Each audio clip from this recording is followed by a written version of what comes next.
तुका म्हणे माझे हेची सर्व सुख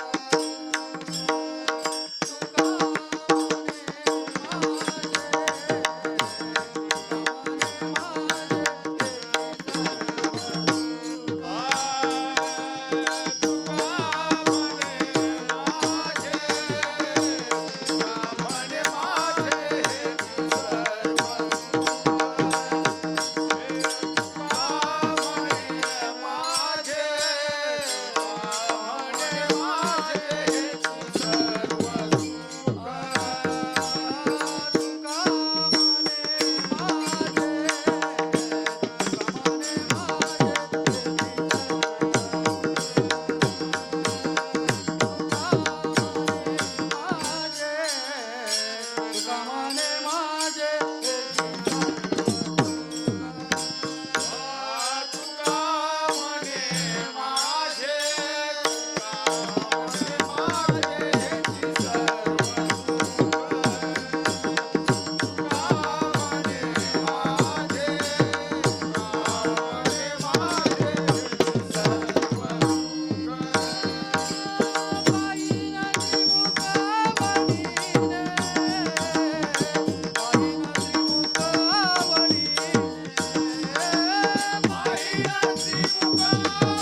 समचरण दृष्टी विटेवरी साजी रे. समचरण दृष्टी विटेवरी साजी. समचरण दृष्टी विटेवरी साजिरी. समचरण दृष्टी विटेवरी साजिरी. समचरण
समचरण दृष्टी विटेवरी साजिरी तेथे माझे हरी भक्ती राहो आणि न लगे माईक पदार्थ तेथे माझे अर्थ नको देवा ब्रह्मादिक पदे दुःखाची शिरानी तेथे दुष्टित जनी जडो देशी आणि न लगे माईक पदार्थ तेथे माझे अर्थ नको देवा तुका म्हणे त्याचे कळले आम्हा वर्म तुका म्हणे त्याचे कळले आम्हा वर्म जे जे कर्म धर्म नाशिवंत आणि न लगे माईक पदार्थ तेथे माझे अर्थ नको देवा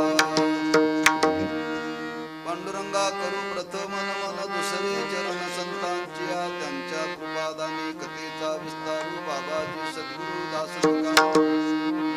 नमो ज्ञानेश्वरा निवृत्ती उदारा सोपान देवा नमो मुक्ताबाई त्रिभुवन पावन्यात्यत्र जननी देवाची नमो सद्गुरु तुकया ज्ञान दीपा नमो सद्गुरु सच्चिदानंद रूपा नमो सद्गुरु भक्त कल्याण मूर्ती नमो सद्गुरु भास्करा पूर्ण कीर्ती समचरण दृष्टी विटेवरी साजिरी समचरण दृष्टी विटेवरी साजिरी तेथे माझे हरी वृत्ती राहो आणि न लगे माईक पदार्थ तेथे माझे अर्थ नको देवा शिवी करता निवडलेला अभंग श्रीमंत जगद्गुरु श्री तुकोबारांचा असून या अभंगातून जगद्गुरु श्री तुकोबाराय जी आपली उपास्य देवता त्या उपास्य देवतेचं वर्णन करतात आणि वर्णन करून त्या उपास्य देवतेच्या जवळ प्रार्थना करतात की अशा स्वरूपाच्या ठिकाणी माझी वृत्ती स्थिर राहो कुठे राहो त्याचं वर्णन केलं बरं का राहो त्याची कारण मीमांसा 3 चरणामध्ये सांगितलेली आहे प्रतिवर्षाप्रमाणे संपन्न होणारा हा नामोत्सव श्री विठ्ठल मंदिर उपरी सर्वांच्या सहकार्याने त्या नामोत्सवाला आज आरंभ झालेला आहे आणि आरंभाची सेवा आपल्या वाट्याला आलेली आहे यथामती काही चिंतन वेळेमध्ये करण्याचा प्रयत्न करू उत्सवाचा पहिला दिवस आहे पहिल्या दिवसाला थोडासा वेळ होतो सुरू व्हायला का वेळ नसतो म्हणून बरं तेव्हा वेळेचं भान ठेवून काही चिंतन करण्याचा प्रयत्न करू पूर्वनियोजित आपली वेळ 7 ते 9 आहे 1 तास उरला खटवांगरायाशी आपल्याकडे फक्त 1 तास आहे बरं तेव्हा काही चिंतन करण्याचा प्रयत्न करू या अभंगाच्या माध्यमातून श्रीमंत जगद्गुरु श्री तुकोबाराय आज एक समाजाच्या समोर विचार प्रकट करतात की मानवी जीवन आहे आणि मानवी जीवनामध्ये उपासनेला फार महत्व आहे बरं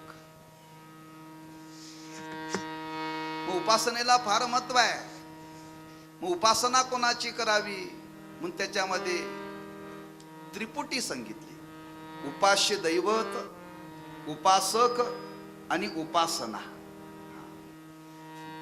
मनुष्य म्हटले की त्याच्या जीवनामध्ये उपासना घडलीच पाहिजे बरं का प्रत्येकाच्या जीवनामध्ये उपास्य दैवत पाहिजेच मग तो उपासक पाहिजे उपासना घडली पाहिजे ती उपास्य दैवत पाहिजे उपासना कशी करावी उपासक कसा असावा आणि उपास्य दैवत कसं असावं याचा विचार अगदी वेदापासून संत वाङ्मयामध्ये पर्यंत सर्वांनी केलेला आहे बरं का उपासना करावी आहे पण कोणाची करावी हेंद्र्या शेंद्र्या देवाची उपासना करू सेंदरी हेंदरी दैवते सेंदरी हेंदरी दैवते कोणती पूजी ती भूते खाते कोणती पूजी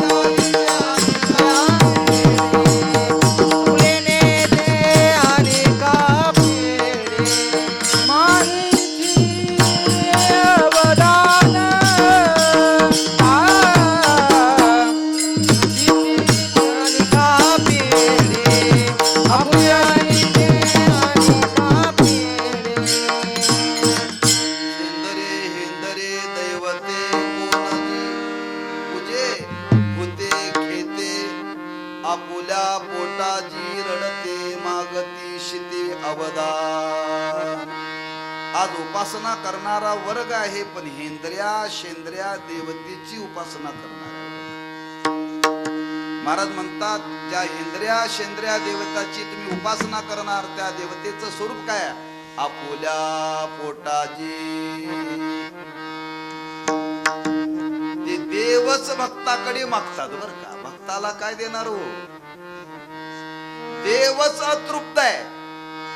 देवच अतृप्त आहे. भक्ताला तृप्ती कशी काय शक्य आहे? गुरुवरे साखरे महाराज नेहमी सांगत असतात, एका उपासकाने एका देवीची उपासना केली. देवी प्रसन्न झाली. वरम गृही, काय मागायचं क्षेत्र? ज्याला ही देवी प्रसन्न झाली तो होता बलोतेदार. त्यांनी विचार केला, आपल्याला सुगीच्या काळामध्ये खळ्यावरती जाऊन धान्य गोळा करावं लागतं. तेव्हा धान्य गोळा करण्याकरता आपल्याला जर घोडं मिळालं तर बरं होईल. पूर्वीचा काळ, त्या काळामध्ये हे यांत्रिक वाहन नव्हतं.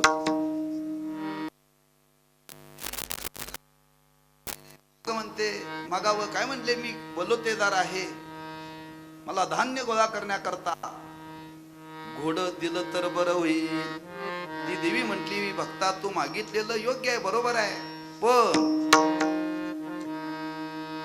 तुला जर घोडं देण्याचं सामर्थ्य माझ्याकडे असते तर मी गाढवावर कशाला बसले असते. म्हणजे ती देवी गाढवावर बसली होती आणि हा काय मागवत होता? घोडं. तिने सांगितलं, माझ्याजवळ हे सामर्थ्य नाही. अशा देवतेची उपासना करण्यामध्ये काहीच अर्थ नाही बरं का. म्हणजे आज माणसं देवाची उपासना करतात, पण ती देवता वैदिक पाहिजे. ती देवता वैदिक पाहिजे बरं का. हा, वैदिक देवतेचीच उपासना करावी. आणि ती उपासना करत असताना निष्काम भावनेनं करावी, सकाम भावनेनं नव्हे बरं का. हा, तुकोबाराय म्हणतात, आम्ही ज्या देवतेची उपासना करण्याकरता प्रवृत्त झालो तो देव सामान्य नाही बरं का. तो हा देवाचाही देव, तो हा देवाचाही देव, तो हा देवाचाही देव, तो हा देवाचाही देव, तो हा देवाचाही देव, तो हा देवाचाही देव, तो हा देवाचाही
देवाचे दास त्याचा पंढरी वास तो हा देवाचाही देव काय कळी काळाचा भेव. महाराज म्हणतात आम्ही ज्याची उपासना करतो तो देवांचा देव आहे बरं का. तात्पर्य उपासना करत असताना कोणाची उपासना करावी. अगदी मराठी सांगायचं झालं तर आंधळेपणाने उपासना करू नये बरं का. आंधळेपणाने उपासना करू नये किंबहुना अज्ञानात राहून उपासना करू नये. आज हीच परिस्थिती समाजाची आहे बरं का. डोळसपणा नाहीये भक्ती करण्यामध्ये, परमार्थाची साधना करण्याकरता डोळसपणा नाही, तेव्हा समाजाचं परिवर्तन नाही बरं का. कारण परमार्थाची साधना करण्याकरता डोळसपणा लागतो, योग्य मार्गदर्शन लागतं. ते नसेल तर परमार्थ करून आपल्या जीवनामध्ये जे फल पदरामध्ये पडायला पाहिजे ते फल पदरामध्ये पडत नाही, लक्षात ठेवा. आणि याच संबंधाने तुकोबाराय आज आम्हा तुम्हाला सांगतात आपल्याला उपासना करायची आहे. आणि ती उपासना करत असताना कोणत्या देवतेची उपासना करावी, त्या देवतेचं यथार्थ स्वरूप आपल्याला ज्ञात असण्याची गरज आहे. ज्ञात असण्याची गरज आहे. किंबहुना त्याला वस्तू महात्म्यजन्य ज्ञान म्हणतात बरं का. वस्तू महात्म्यजन्य ज्ञान हे परमार्थामध्ये फार महत्वाचं आहे, लक्षात ठेवा. ह्याने केलं म्हणून त्याने करावं, त्याने करावं म्हणून ह्याने करावं, याला काय अर्थ नाही, लक्षात ठेवा. एक ग्रस्त गंगेवरती स्नान करण्याकरता गेले.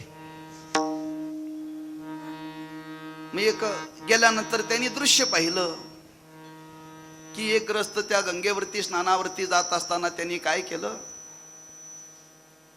आपल्याकडे पळी भांड होतं, ब्राह्मण होता, ते स्नान करावं आणि स्नान केल्यानंतर संध्या करावी म्हणून त्यांनी काय केलं, ते पळी भांड त्या वाळूमध्ये झाकून ठेवलं बरं.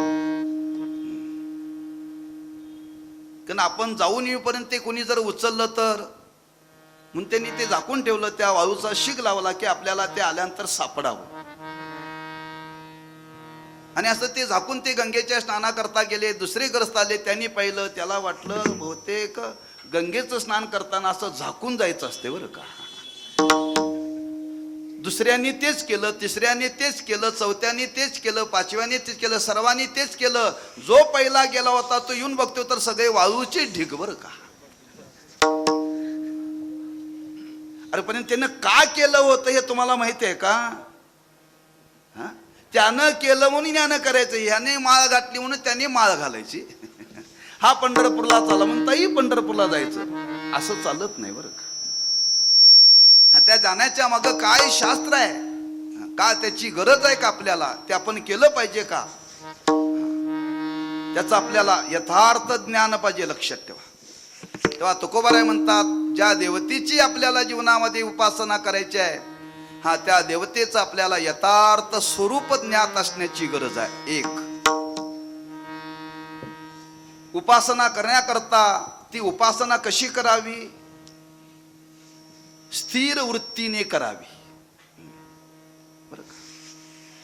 किंबहुना वृत्ती स्थिर होण्याकरता उपासना करायची आहे, पण उपासना करण्याकरता सुद्धा वृत्ती स्थिर पाहिजे बरं का.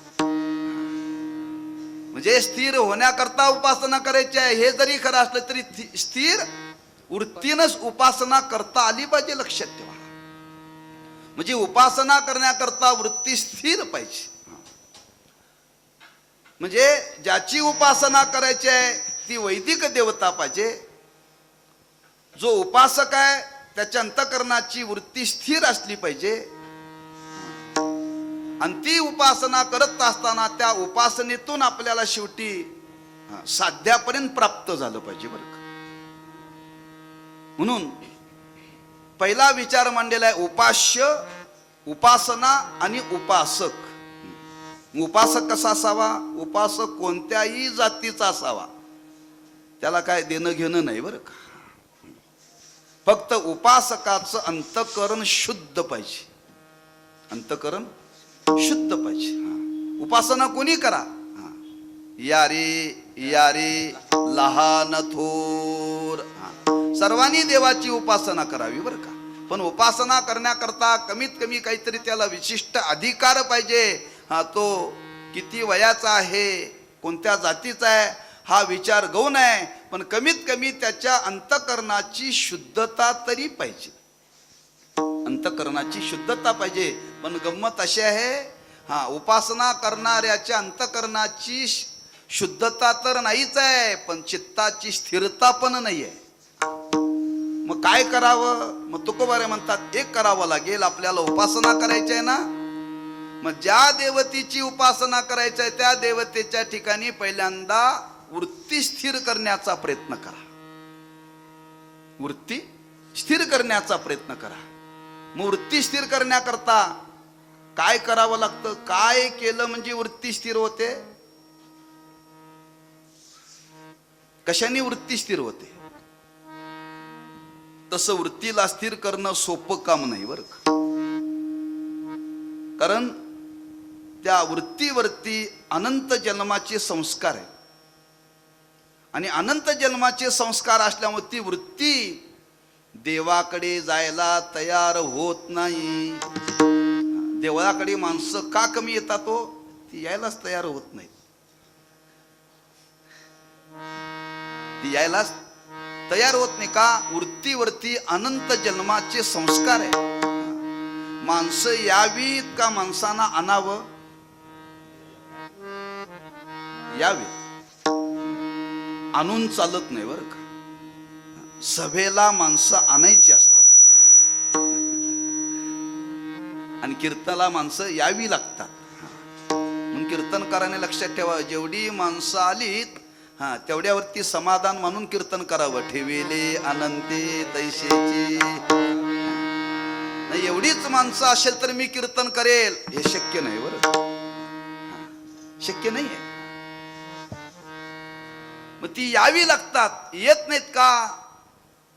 कारण ती वृत्ती देवाकडे यायला एकाएकी तयार होत नाही. अनंत जन्माचे संस्कार आहेत त्या वृत्तीवरती आणि अनंत जन्माचे संस्कार असल्यामुळे त्या वृत्तीला देवाकडे एकाएकी आणता येत नाही. ती येत नाही. मग ती वृत्ती जर देवाकडे यावी अशी वाटत असेल तर त्याला देवाकडे प्रार्थना करावी लागेल. देवाकडे प्रार्थना करावी लागेल. प्रार्थना केल्याशिवाय काही गोष्टी सिद्धीला जात नाहीत बरं का. म्हणून ज्या देवतेची उपासना करायची आहे त्या देवतेच्या ठिकाणी आपली वृत्ती स्थिर झाली पाहिजे. आणि ती वृत्ती स्थिर राहण्याकरता तुकोबाराय म्हणतात त्या देवतेचं स्वरूप जाणून घ्या आणि स्वरूप जाणून त्या देवतेच्या ठिकाणी वृत्ती स्थिर करण्याकरता त्या देवतेची प्रार्थना करा. कशी करा ते महाराज अभंगाच्या पहिल्या चरणामध्ये समचरण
तेथे माझे हरी वृत्ती राहो.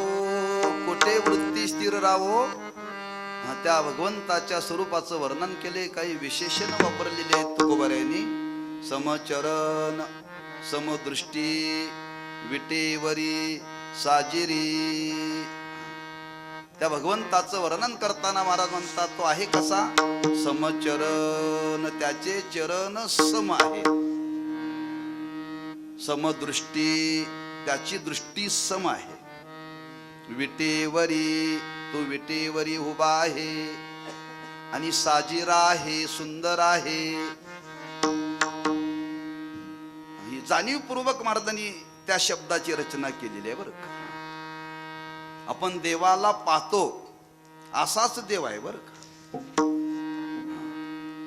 जसा आहे तसाच त्याचंच वर्णन केले, पण हा असाच का आहे हे आपल्याला माहिती नाही बरं का. हा विटेवरती उभा आहे, त्याचे चरण सम आहे, त्याची दृष्टी सम आहे, आणि तो अतिशय सुंदर आहे. पण त्याच्या नेमकं तुकोबारांना काय सांगायचं? महाराज म्हणतात खरंच आज आपण ज्याची उपासना करणार तो देव, त्याचे चरण सम आहेत. सम या शब्दातून महाराजांना व्यापकता सांगायचे. काय सांगायचे? व्यापकता. आज आपण देवाची उपासना करत असताना उपासकाच्या अंतःकरणामध्ये पहिली भ्रांती आहे परिच्छिन्नतेची भ्रांती आहे. परिच्छिन्नतेची भ्रांती आहे. देव देवळातच आहे. देव देवळातच आहे. देव क्षेत्रातच आहे. याच्या पलीकडे आम्ही तुम्ही देव मानायला तयार नाही. म्हणून माणसं म्हणतात देवळाच्या माग पाप करायला का हरकत आहे? देवाला काय दिसतंय?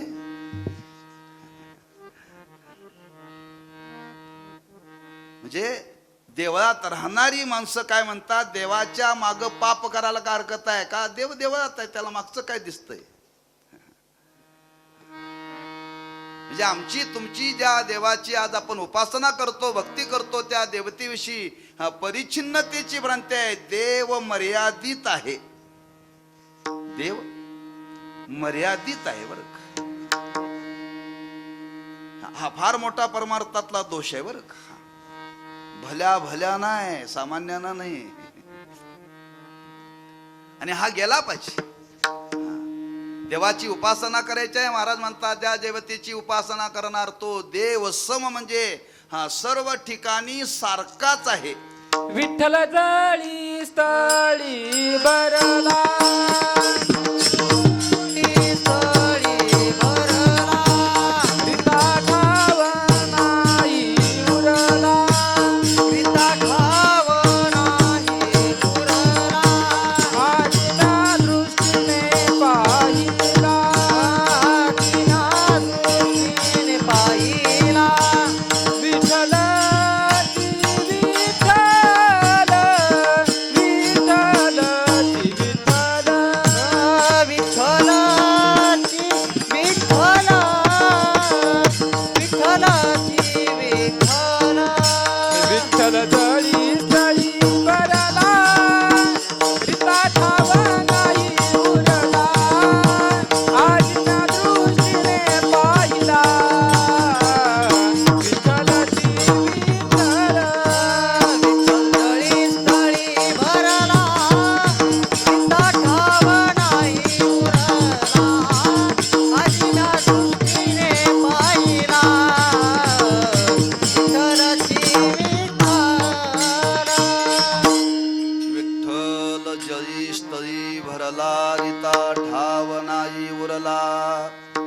आजम्या दृष्टीने पाहिला विठ्ठलची विठ्ठलची विठ्ठल म्हणता हरले पाप.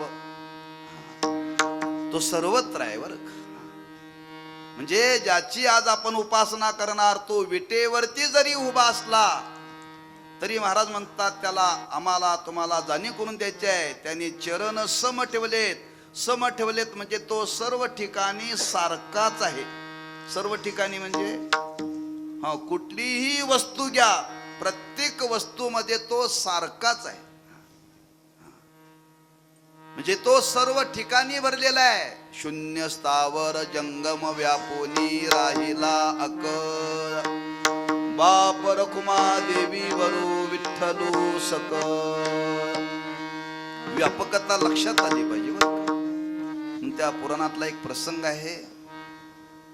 एकदा नारद महर्षी देवाला भेटण्याकरता आले आणि एक विचार घेऊन आले बरं का. काय नारायणांना बुद्धी सुचली, जरा विपरीत सुचली बरं का. की त्यांना वाटलं एकटं राहणं काही बरं नाही आहे, आपण विवाह करावा. आता विवाह करावा. नारदांनी विचार केला, आपलं भांडवल आहे चिपया विना, आणि भगवंताचं नाम आपल्याला कोण देणार. हा काहीतरी भांडवल, काहीतरी इस्टेट पाहिजे तर मुलगी देतात बरं का, तसं कोणी देत नाही. वारकरी म्हणून कोणी देत नाही बरं का, वारकरी म्हणून देत नाही. आज विचारतात महिन्याला काय मिळवतो, शेती वाडी काय आहे का, सर्व विचार करून मग तो संध्याकाळी डुलत आला तरी चालेल बरं का, पण इस्टेट पाहिजे. नारदांनी विचार केला, आपल्याला मागं पुढं कोणी नाही, आपल्याकडे काही संपत्ती नाही, आणि आपण जर लग्न करण्याकरता प्रवृत्त झालं तर आपल्याला मुलगी कोणी देणार नाही, आपण काय करावं. एक पर्याय नारदांच्या लक्षात आला, हे देवाकडे गारानं मांडावं. आणि देवाकडे गारानं मांडावं म्हणून आले. म्हणले, देवा खरंच मला इच्छा निर्माण झाली. म्हणजे काय इच्छा निर्माण झाल्या, काय नाही. म्हणले, देवा लग्न करण्याची इच्छा. मग वा चांगली गोष्ट आहे. म्हणले, देवा चांगली गोष्ट आहे, बरोबर आहे, पण मला देणार कोण. मग म्हणणं काय तुमचं. माझं म्हणणं एवढंच आहे, देवा तुम्हाला 16,108 आहेत. 16,108 आहेत, त्यातली एखादी मला देऊन टाका. देव म्हटले, हरकत नाही, देण्याबद्दल काहीच तक्रार नाही म्हणले, पण माझी एक अट आहे, मी जिच्या जवळ नाही तिला घेऊन जा. मी जिच्या जवळ नाही तिला घेऊन जा. नारदांनी विचार केला, बायका किती 16,108 आणि देव किती एकच. सोपं आहे म्हणले, कुठल्याही महालात जायचं आणि घेऊन यायचे. हा 16,108 महाल होते बर का, देवच होता ना. नारदांनी प्रवेश केला, पहिल्या महालामध्ये प्रवेश केला, देव तिच्या जवळ होते. दुसऱ्या महालात गेला, तिथं देव जेवत होते. तिसऱ्या महालात गेला, देव आडवे पडले होते, पाय दाबत होते. चौथ्या महालात गेले, देव नुकतेच झोपलेले होते. पाचव्या महालात गेला, देव नेमकेच उठून गप्पा मारत बसले होते. असे 16,108 महालामध्ये गेला, एकाही ठिकाणी देव नव्हता, असं महाल ठिकाण रिकामं नव्हतं बरं का. नारद विचार करू लागले, आणि विचार करता करता नारदांच्या बुद्धीमध्ये प्रकाश पडला की मी समजत होतो देव मर्यादित आहे. देव मर्यादित आहे. देवाने 16,108 रूप धारण केली, लक्षात ठेवा. आणि त्या नारदांना सांगितलं, नारदा तुझी बुद्धी होती, मी एकटाच आहे, माझी रूप एवढी आहेत. म्हणजे सगुणाच्या रूपाने सुद्धा देवाने व्यापकत्व दाखवलेला म्हणतात समचर. असा सर्व ठिकाणी व्यापक असलेला तो देव आज विटेवरती उभा आहे बरं का, तो सामान्य हे नाही बरं का. म्हणून त्याच्यातून आम्हा तुम्हाला ही जाणीव करून देतात, ज्या देवतेची आज आपण उपासना करणार तो देव मर्यादित नाही, तो व्यापक आहे. किती व्यापक आहे. महाराज म्हणतात व्यापक आहे, जिथं जावं तिथं तो भरलेला आहे. अशी एकही जागा नाही की तिथं देव नाही. आत हारी बाहेर हरी, आत हारी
हरी हरीने घरी कोंडिले हरी येते रे हरी तेते रे हरी वाचूनी ठाव नाही कोटे रे कहा पगडारू देखे आनेरा देखे तो सब ओहीने घेरा.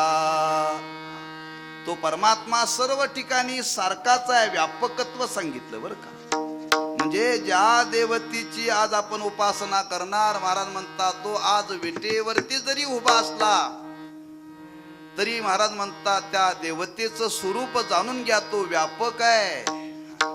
हा सर्व ठिकाणी भरलेला आहे, फक्त तो विटेवरतीच आहे, हा देवातच आहे असं जाणून केलेली उपासना ही अपूर्ण आहे. म्हणून ज्ञानोबाराने आम्हा तुम्हाला सल्ला दिला, तुम्हाला भक्ती करायची आहे ना, कशी भक्ती करा. जे जे भेटे भूत ते ते मानी जे भगवंत, हा भक्ती योग निश्चित जान माझा. देवाची उपासना करणाऱ्याने सगळ्याला नमस्कार करायला शिकलं पाहिजे, सगळ्याला नमस्कार करायला शिकलं पाहिजे. आज भक्ती करणाऱ्याला वाटतं आता आम्हाला कोणाला नमस्कार करायची गरज नाही, मीच आता देव आहे, मीच देव आहे बरं. तात्पर्य हा त्या देवतेची उपासना करत असताना त्या देवतेचं स्वरूप इथे तुकोबाराय प्रगट करतात की तो परमात्मा समरूपाने सर्व ठिकाणी सारखाच आहे, समचरण सारखा आहे बरं का. व्यापकत्व सांगितलं, त्याच्या पुढे वर्णन केलं समदृष्टी. दृष्टी शब्दाचे अर्थ दोन होतात, तो ज्ञान स्वरूप आहे, दृष्टी म्हणजे ज्ञान. आणि इथं दृष्टी शब्दाचा दुसरा अर्थ आहे की त्याची सर्वांच्या वरती सारखीच दृष्टी आहे बरं का. आपण देवाकडे पाहत असताना सारख्या दृष्टीने पाहत नाही, पण देव मात्र सर्वांच्याकडे पाहत असताना मात्र सारख्या दृष्टीने पाहतो. आमची पाहण्याची दृष्टी विषमत आहे. आपण विचारलं का हो कीर्तनाला येता का, लोक म्हणतात ते आमचं काम नाही, अभप वाल्यांचं आहे. म्हणजे दृष्टी वेगळी आहे का. आम्ही काय गळ्यात माळा घातल्यात कीर्तन ऐकायला, आम्ही काय माळा घातल्यात पंढरपूरला जायला. ज्यांनी माळ घातली त्यांनीच कीर्तन ऐकावं, ज्यांनी माळ घातली त्यांनीच पंढरपूरला जावं असं कुठं लिहिलेलं आहे का. पण आमची दृष्टी आहे, हे आमचं काम नव्हे, हे आमचं काम नव्हे. त्याच्या पुढे जाऊन सांगतो अहो कीर्तन ऐकत जा, प्रवचन ऐकत जा, पारायण करत जा. लोक म्हणतात महाराज खरं सांगू का हे रिकाम टेकड्या लोकांचं काम आहे, हे रिकाम टेकड्या लोकांचं काम आहे, हे आमचं काम नाही आहे. म्हणून बघा बरेच लोक विचारतात, बऱ्याच लोकांच्या मनामध्ये शंका आहे, बहुतेक यांनी माळ घातल्या तर ती कुठं काय जमलं नाही म्हणून इकडं आलेत बरं काय.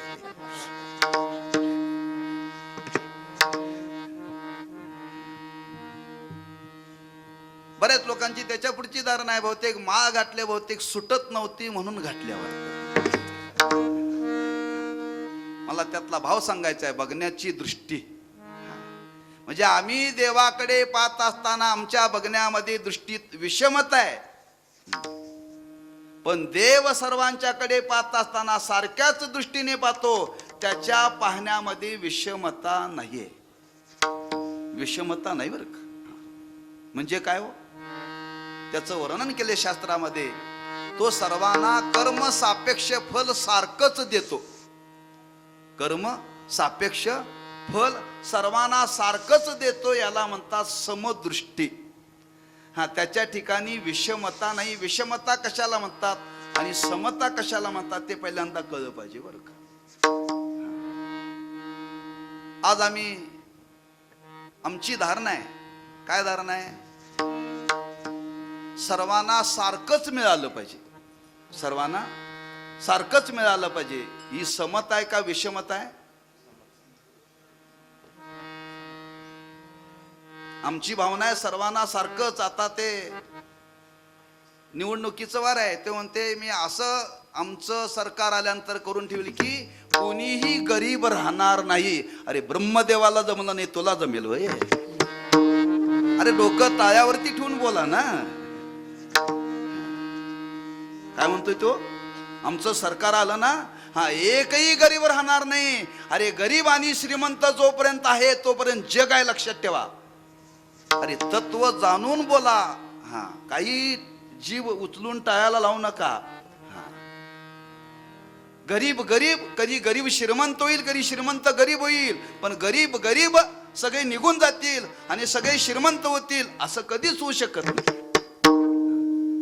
गुरुवर्य सकरे महाराज सांगत असतात, ती माणसं काय देतात घोषणा, गरिबी हटाव गरिबी हटाव म्हणत म्हणत हेच हटून जातात बरं का. जगामध्ये गरीब आणि श्रीमंत हा भेद राहणारच. जगामध्ये दुर्जन आणि सज्जन हा भेद राहणारच. सगळे सज्जन होऊ शकत नाही ना सगळे दुर्जन होऊ शकत नाही. तेव्हा विषमता आणि समता यातला आपल्याला बारकावा लक्षात आला पाहिजे बरं का. झाडूवाला झाडू मारतो, खुर्चीमध्ये बसून काही सही करतात. झाडूवाल्याचा पगार वेगळा आणि सही करणाऱ्याचा पगार वेगळा. ही समता का विषमता आहे? ही समता आहे बरं का. कोणी म्हणेल जो सही करतो तोच मला पगार पाहिजे, जमेल? नाही जमणार बरं का. हा ही विषमता आहे लक्षात. ही दिसायला वरून विषमता वाटते, पण असायला ही समता आहे. त्याच्या पुढे व्यवहारामध्ये वर्णन केलं जातं व्यवहाराच्या दृष्टीने बरं का. समता आणि विषमता आपल्याला सांगतो. स्त्रियाने पतीच्या पाया पडावं आणि मुलाने आईच्या पाया पडावं. मी काय म्हणतो लक्षात ठेवा बरं का. स्त्रीने पत्नीने पतीच्या पाया पडावं आणि मुलाने आईच्या पाया पडावं. आमची धारणा काय, सगळ्यांनी पाया पडलं पाहिजे. म्हणजे आईच्याही पाया पडलं पाहिजे आणि बायकोच्याही पाया पडलं पाहिजे. चालेल का हो? ही समता होऊ शकत नाही. हा आईच्या पाया पडावं आणि बायकोकडून पाया पडून घ्यावं ही समता आहे. दिसायला काय वाटते? विषमता वाढते बरं का. तसं आज देव फल देतो, पण देताना देव फल सारखं देतो का विषम देतो?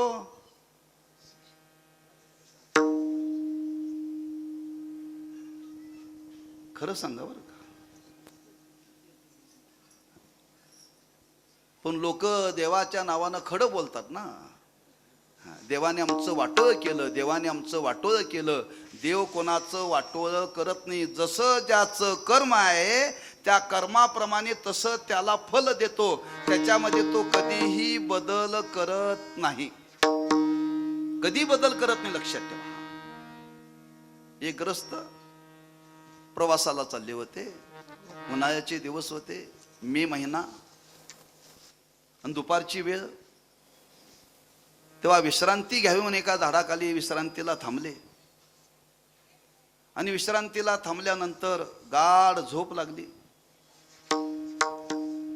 झोपून उठले आणि झोपून उठल्यानंतर पाहिलं आपण कुठल्या झाडाखाली झोपले बघावं. त्या झाडाखाली नजर गेली, ते झाड होतं जांभळाचं बरं का. उंचच्या उंच होतं, त्याचा बुंदा मोठा होता आणि त्याला टप्पुरी अशी जांभळं लागली होती. याच्या डोक्यात विचार आला, म्हणले देवाचं चुकले. म्हणला भोपळ्याचं वेल कसं असतं हो, बोट दाबलं की ते पिचकतंय बरं का. हा तो काय म्हणाला माहिती आहे का, डोकं चालवलं. म्हणजे भोपळ्याच्या वेलाला जांभळं पाहिजेत आणि जांभळाच्या झाडाला भोपळा पाहिजे. जे ज्याला झेपते ते देवाने त्याला द्यायला पाहिजे. और ते नाजूक आहे भोपळ्याचं वेल, ते मांडवावरती चढवावं लागतं किंवा घरावरती चढवावं लागतं. त्याला वेलाला ते झेपत नाही, लक्षात ठेवा. देवाने हे चुकीचं केलंय म्हणला. इकडं तिकडं तिकडचं इकडं करायला पाहिजे होतं. असा विचार करता करता करता 4-4:30 वाजले होते. सोसाट्याचा वारा सुटला आणि एक परिपक्व झालेलं जांभळ ते देठातून सुटलं आणि ते सरळ आलं, ते याच्या कपाळावरती पडलं बरं का. कपाळावरती पडल्यावर जेवढा जांभळाचा आकार होता तेवढाच आकाराचा याच्या कपाळावरती काय आला. हा म्हणले देवाने केलेलं बरोबर आहे म्हणलं. इथं जर भोपळा असता आणि तो जर वरून जर पडला असता आणि माझ्या डोक्यात जर पडला असता, मी काय राहिलो नसतो. केले ते बरोबर आहे म्हणाला. म्हणजे काही देवाने केलेलं आहे. काही लोक उन काढतात आणि तुकोबाराय म्हणतात की देव जे जीवनामध्ये फल देतो ते कर्म सापेक्ष फल देतो. जसं ज्याचं फल आहे तसं त्याला फल देतो. त्याच्या फलामध्ये बदल करण्याचा अधिकार नाही. शास्त्रामध्ये सिद्धांत आहे. कर्म करण्यामध्ये स्वातंत्र्य आहे, कर्म भोगामध्ये स्वातंत्र्य नाही बरं का. कर्म करण्यामध्ये स्वातंत्र्य आहे, कर्म भोगामध्ये स्वातंत्र्य नाही आहे. आपण एखाद्याला जर शिवी दिली, शिवी देण्याचं स्वातंत्र्य आहे, पण त्याला शिव्या दिल्यानंतर त्याच्याकडून मार खायचा का न खायचा तर आपल्या हातात नाही बरं का. शिव्या द्यायच्या का न द्यायच्या आपल्या हातात आहे. पण एकदा शिव्या दिल्यानंतर तो अंगावरती धावून आल्यानंतर आता मार खावाच लागेल. म्हणजे कर्म करण्यामध्ये स्वातंत्र्य आहे पण भोगण्यामध्ये स्वातंत्र्य नाही बर का. म्हणून तर संतांनी सांगितलं, भोगतो न घडे संचिता वाचुनी करावे ते मनी समाधान. म्हणून परमात्मा जसं ज्याचं कर्म आहे तसं त्याच्या कर्माप्रमाणे त्याला फल देतो. म्हणून जनाबाईने देवाबरोबर भांडण केले. धुंद झाला तुझा दरबार, देवा सत्याला न्यायच नाही. देवा सत्यवानाचा तू छळ करतो आणि पाप्याला मोठं पद देतो. जनाबाई बोलते, लक्षात ठेवा, वाद घालते. आता माणसंही अशी देवाची म्हणतात बर का. याचा अर्थ कर्म सापेक्ष फल परमात्मा सगळ्यांना देतो. म्हणून देण्यामध्ये त्याच्या समता आहे, विषमता नाहीये. म्हणजे इथं महाराजांना वर्णन करायचं आहे, हे फल देण्याचं काम कोण करतो?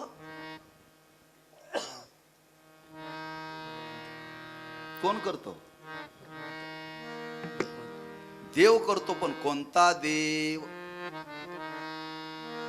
व्यापक देवाच्या ठिकाणी क्रिया संभवत नाही. आज या जगताचा नियंता आहे, त्याला काय म्हणतात? सगुण निराकार. ह्या जगताचं तो कार्य करतो पण तो दिसत नाही. तो दिसत नाही. आज संपूर्ण या जगतातला व्यवहार त्याच्या सत्तेने चाललेला आहे. तोच करतो पण तो दिसत नाही बरं का.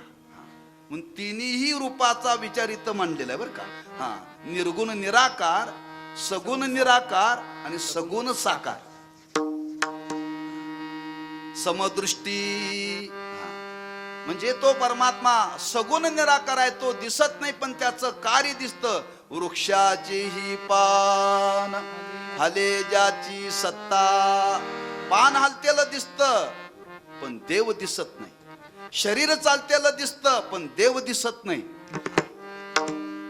आम्ही तुम्ही केलेलं कर्म, हे आम्ही केलेलं कर्म आम्हा तुम्हाला कळतं पण त्या कर्माचं फल आपल्यालाच ते भोगावं लागतं. हे आम्ही मानायला तयार नाही पण ते ज्याचं आहे ते त्यालाच देतो बरं का. म्हणून देवाने एकदा, देवाबरोबर नामदेवरायांनी एकदा वाद घातला. म्हणजे देवा, तुझ्याकडे बरेच लोक दर्शनाला येतात, तू सर्वांना सारखं देत नाहीस.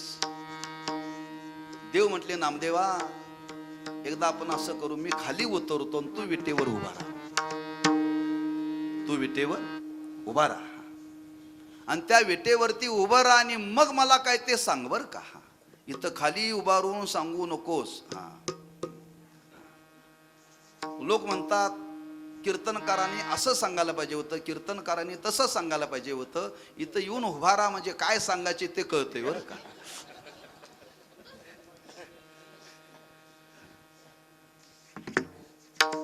तसं नामदेव महाराज देवाला एक दिवशी म्हणले, देवा तू हे करतो चुकीचं करतोस, एकदा उभं राहा, मी तुला उभं राहण्याची व्यवस्था करतो. देव बाजूला राहिले, नामदेव महाराज उभे राहिले आणि तिथं उभं राहिल्याबरोबर नामदेवरांच्या लक्षात आलं देव करतोय ते बरोबरच आहे बरं का.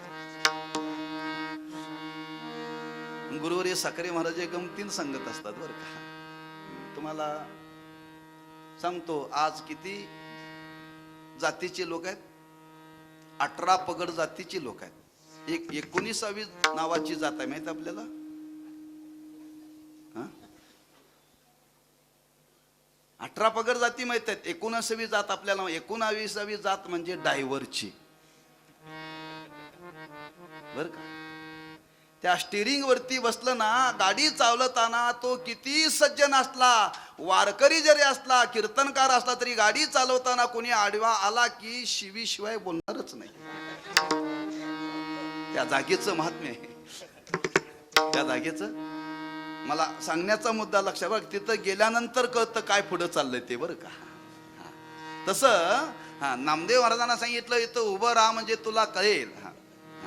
म्हणजे देव सर्वांना सारखंच फल देतो, देवाच्या देण्यामध्ये विषमता नाहीये. महाराज म्हणतात आज आपण ज्याची उपासना करणार समचरण तो व्यापक आहे, म्हणजे निर्गुण निराकार आहे. समदृष्टी तो सगुण निराकार आहे, जगताचा नियंता आहे.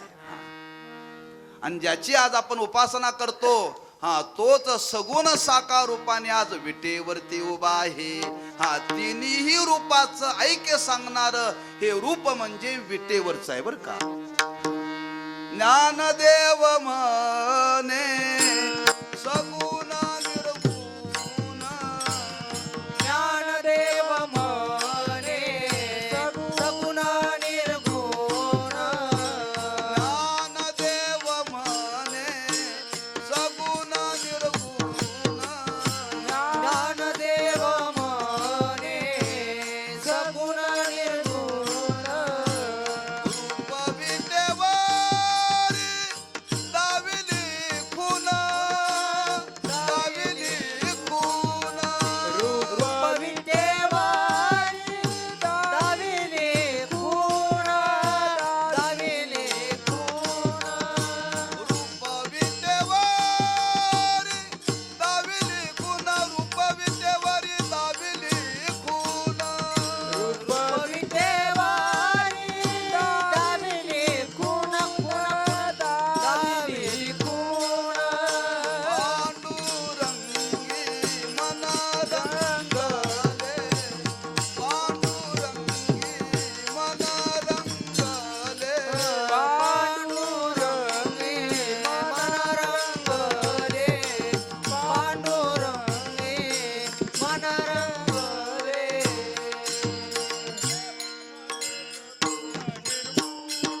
ज्ञानदेव म्हणे सगुण निर्गुण, ज्ञानदेव म्हणे सगुण निर्गुण, ज्ञानदेव म्हणे सगुण निर्गुण, रूप विटेवरी दाविली खूण, रूप विटेवरी दाविली खूण, रूप विटेवरी दाविली खूण, रूप विटेवरी दाविली खूण. ज्ञानदेव मने सगुण निर्गुण, रूप विटेवरी दाविली खून, समचरण दृष्टी विटेवरी. तो परमात्मा आज सगुण निर्गुणाचा ऐक्य असणारा, किंवा सगुण निराकार असलेला परमात्मा आज विटेवरती उभा आहे. ज्याची उपासना करायची महाराजांना सांगायचं आहे. तुम्हाला रूपामध्ये भिन्नत्व दिसेल पण स्वरूपाने मात्र एकच आहे बरं का. आणि ते एक वटलेलं रूप म्हणजे आज त्या विटेवर उभा आहे. का विटेवर उभा राहिलं? ज्याने सोन्याची नगरी निर्माण केली त्याला विटेवरती उभा राहण्याची एवढी का वेळ आली हो?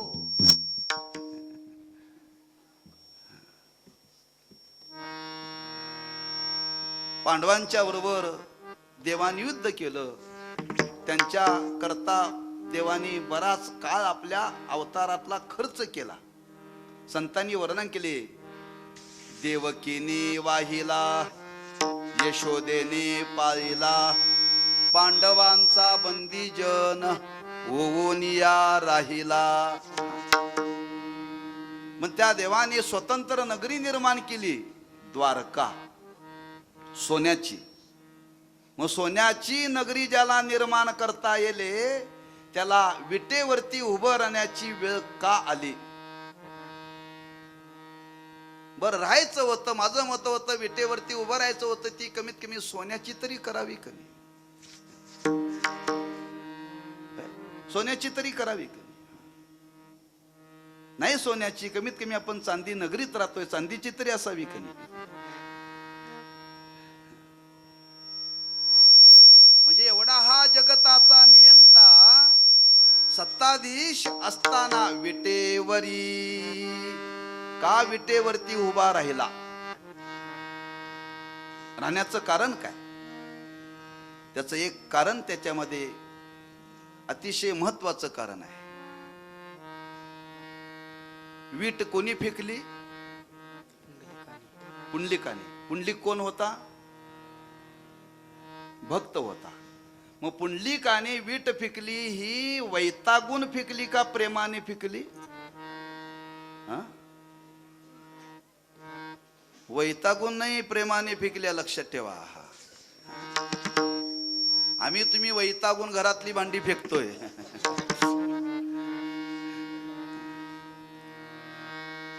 हा, प्रेमाने वीट फेकलेली आहे. इथं महाराजांना सांगायचं आहे, जो निर्गुण निराकार असलेला परमात्मा, सगुण निराकार असलेला परमात्मा आज सगुण साकार रूपाने त्या पुंडलिकाने जी फेकलेली वीट आहे ती प्रेमाची प्रतीक आहे. कशाची प्रतीक आहे? हा, एवढा मोठा जरी देव असला तरी महाराज म्हणतात तो कशाला वश होतो? प्रेमाला वश होतो बर का. आणि प्रेमाला वश होतो, ते प्रेमाचं प्रतीक म्हणजे विटेवरी. थोर प्रेमाचा भुकेला, थोर प्रेमाचा भुकेला, थोर प्रेमाचा भुकेला, थोर प्रेमाचा भुकेला, थोर प्रेमाचा भुकेला, थोर प्रेमाचा भुकेला, थोर प्रेमाचा भुकेला, थोर प्रेमाचा भुकेला. हाची दुष्काळ तयाला, हाची दुष्काळ तयाला, थोर प्रेमाचा भुकेला, थोर प्रेमाचा भुकेला, थोर प्रेमाचा भुकेला, थोर प्रेमाचा भुकेला. हाती दुष्काळात याला, दुष्काळात याला, थोर प्रेमाचा भुकेला, थोर प्रेमाचा भुकेला, थोर प्रेमाचा भुकेला,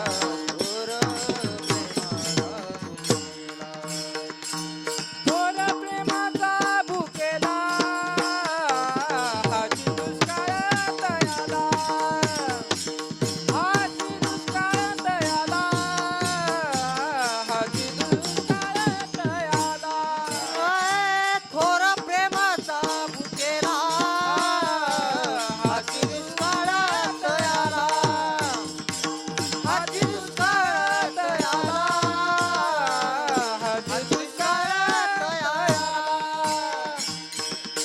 थोर प्रेमाचा भुकेला, हाची दुष्काळ तयाला. वीट ही प्रेमाचं प्रतीक आहे. तुम्हाला थोडासा भाव त्याच्या मागचा सांगतो. वीट तयार करत असताना जी विटेला माती वापरतात ती कुठली वापरतात?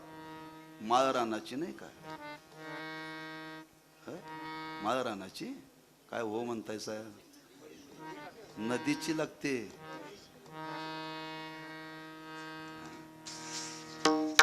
हा ती माती जी आणली जाते ती माती इतकी मऊ असते लोण्यासारखी असते बरं का त्यात खडा चालत नाही काडी चालत नाही आणि ती कालवून एक जीव केली जाते हा म्हणजे मऊ आहे मऊ अंतकरण त्याला काय कशाची उपमा दिलेली आहे मृदू सभाय नवनीत तैशे सज्जनाचे चित्त असं ज्याचं चित्त आहे त्या लोण्यासारखं त्या विटे मातीसारखं हा त्याने टाकलेल्याच विटेवरती तो उभा राहतोय बरं का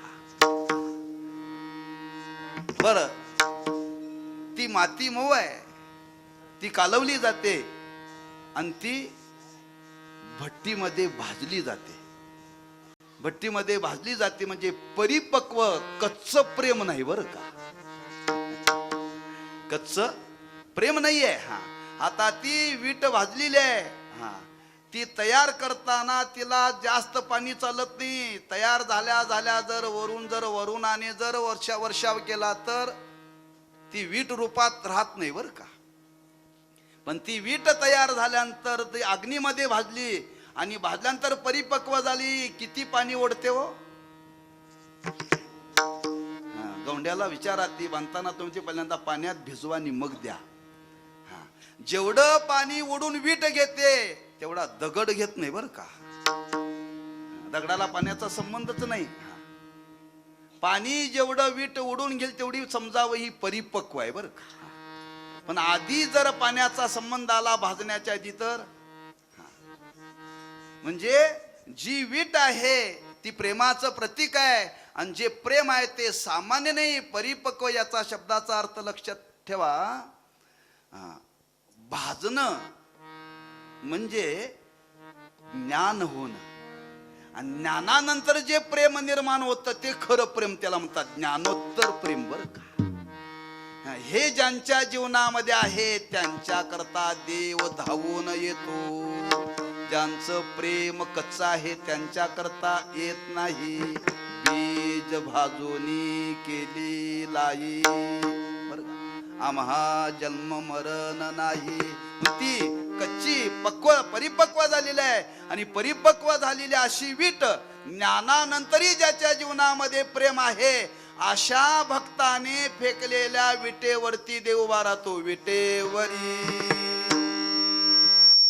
राहिला कसा साजिरा महाराज म्हणतात इतकं सुंदर रूप त्यानं धारण केलं इतकं सुंदर रूप धारण केलं किती सुंदर सुंदर ते ध्यान उभे विटेवरी सुंदर ते ध्यान उभे विटेवरी सुंदर ते ध्यान उभे विटेवरी सुंदर ते ध्यान उभे विटेवरी सुंदर ते ध्यान उभे विटेवरी सुंदर ते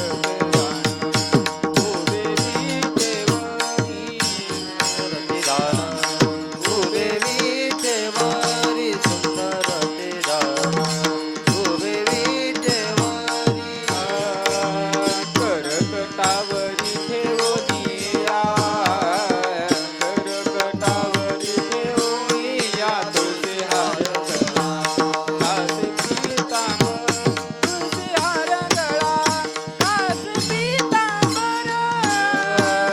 करकटावरी ठेवोनिया करकटावरी ठेवोनिया तुझे हार गळा कास पीतांबर तुझे हार गळा कास पीतांबर साजिरा सुंदर ते ध्यान उभे विटेवरी करकटावरी ठेवूनिया म्हणून महाराज इथं वर्णन करता समचरण दृष्टी विटेवरी साजिरी आणि असा जो देव आहे अशा देवतेची उपासना करण्याकरता कोणाची गरज आहे घरच्या लोकांची का आपल्याला आपल्या वृत्तीची वृत्तीची गरज आहे. घरातले लोक म्हणतात तुम्ही कीर्तनाला जा, पण वृत्ती म्हणते मी कीर्तनाला जाणार नाही. आणि ती वृत्ती जायला तयार होत नाही. महाराज म्हणतात त्या अशा स्वरूपाच्या ठिकाणी आता वृत्ती स्थिर झाली पाहिजे. देवा खरंच तुझं हे स्वरूप आहे आणि अशा स्वरूपाची आमच्या जीवनामध्ये उपासना करण्याकरता देवा एकच प्रार्थना आहे, ते ते माझे हरी वृत्ती राहू अनेक न लगे माईक पदार्थ, ते ते माझे आर्त नको देवा. आपली टायमिंग संपली. विठोबा रखुमाई विठोबा रखुमाई विठोबा रखुमाई रखुमाई विठोबा रखुमाई विठोबा रखुमाई विठोबा रखुमाई विठोबा रखुमाई विठोबा रखुमाई विठोबा रखुमाई विठोबा रखुमाई विठोबा रखुमाई विठोबा रखुमाई विठोबा रखुमाई विठोबा रखुमाई विठोबा रखुमाई विठोबा रखुमाई विठोबा रखुमाई विठोबा रखुमाई विठोबा रखुमाई विठोबा वरदा हरी विठ्ठल श्री ज्ञानदेव तुकाराम विठोबा रखुमाई विठोबा रखुमाई विठोबा रखुमाई विठोबा रखुमाई ललित वरदा हरी विठ्ठल ज्ञानदेव तुकाराम विठोबा रखुमाई विठोबा रखुमाई विठोबा रखुमाई विठोबा रखुमाई विठोबा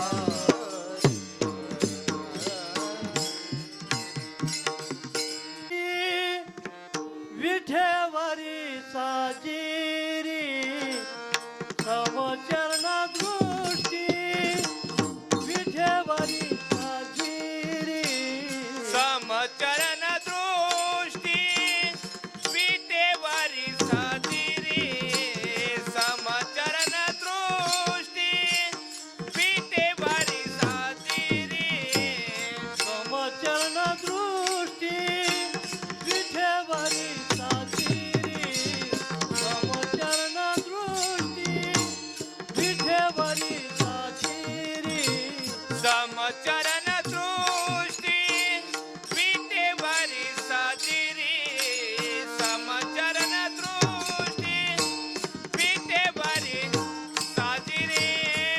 येते माझी हरी,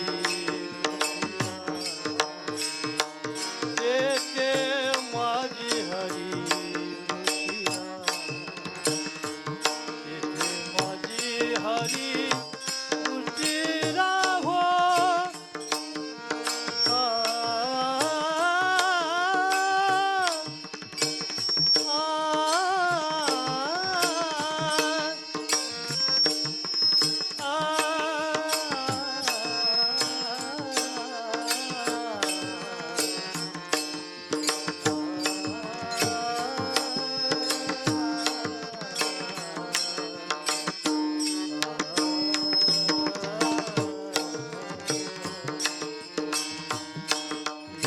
माझी हरी नुसती राहो, येते माझी हरी नुसती राहो, येते माझी हरी, येते माझी हरी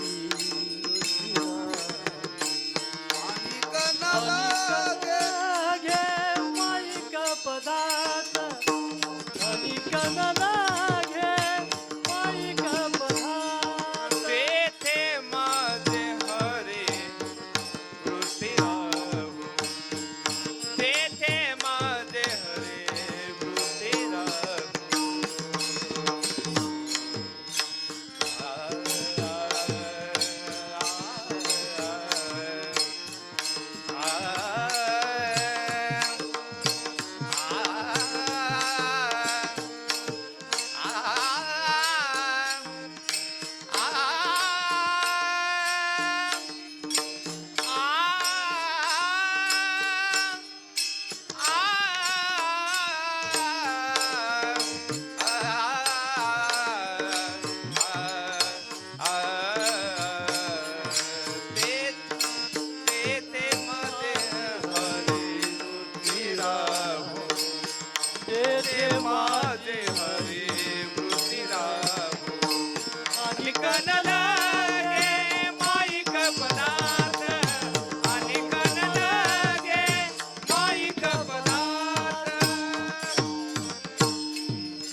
माझे हरी वृत्ती राहू. अशा स्वरूपाच्या ठिकाणी वृत्ती स्थिरावली पाहिजे. वृत्ती स्थिर राहत नाही का, आरंभाला मी सांगून गेलो. तिच्यावरती अनंत जन्माचे संस्कार आहेत आणि ते एका तासाने एका जन्माने निघत नाहीत बरं का. मग त्यावेळी भगवंताचं साह्य घ्यावं लागतं. माझे चित्त तुझे पायी राहे ऐशी करी काही धरोनिया वाही भवहा तारी तारा.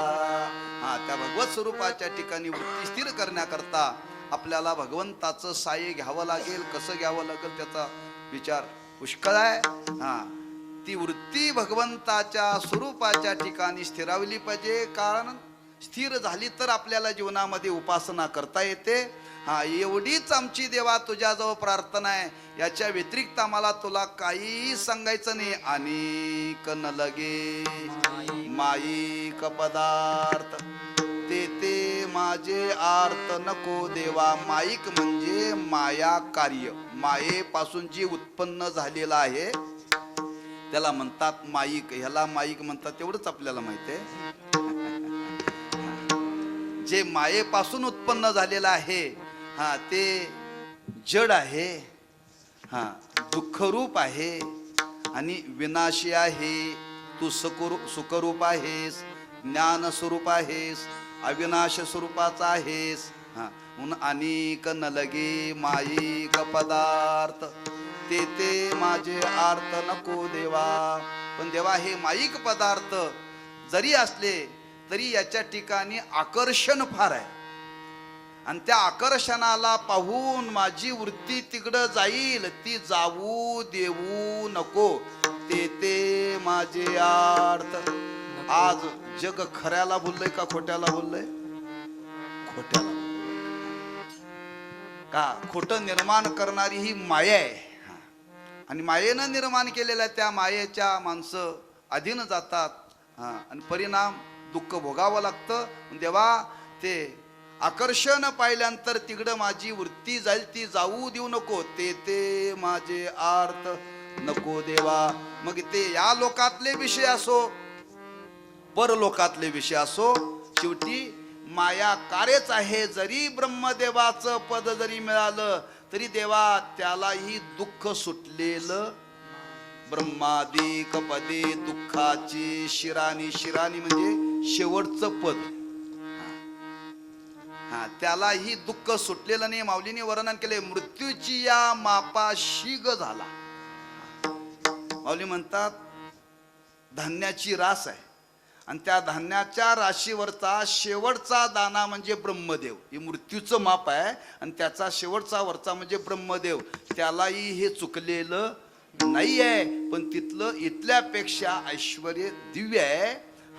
ते पाहून माझ्या चित्तात विकार जागा होईल. देवा तो जागा होऊ देऊ नको. ब्रह्मादिक पदे दुःखाची शिरानी ते दुश्चित झनी जडो देशी अनिक न लगे माईक पदार्थ ते माझे आर्त नको देवा. देवा हे मी का सांगतो? मला वाटतं म्हणून नाही. देवा याचं तत्व आहे आणि ते तत्व जाणलेलं आहे. तुका म्हणे कळले आम्हा वर्म जे जे कर्म धर्म नाशिवंत. जे जे कर्मजन्य आहे, जे जे धर्मजन्य आहे ते नाशिवंत आहे. तू कर्माने प्राप्त होत नाहीस, तू धर्माने प्राप्त होत नाहीस, तू प्रेमाने प्राप्त होतोस. हे आम्हा कळले. म्हणून देवा इतर ठिकाणी आमची वृत्ती जाऊ देऊ नको. तुझ्या ठिकाणीच आमची वृत्ती राहू दे.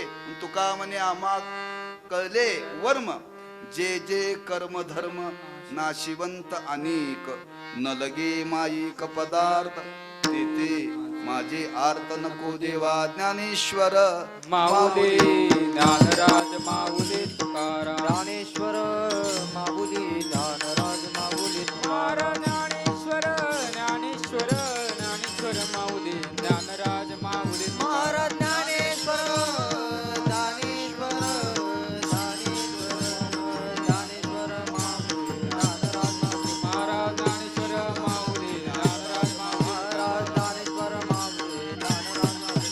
ज्ञानेश्वर माऊली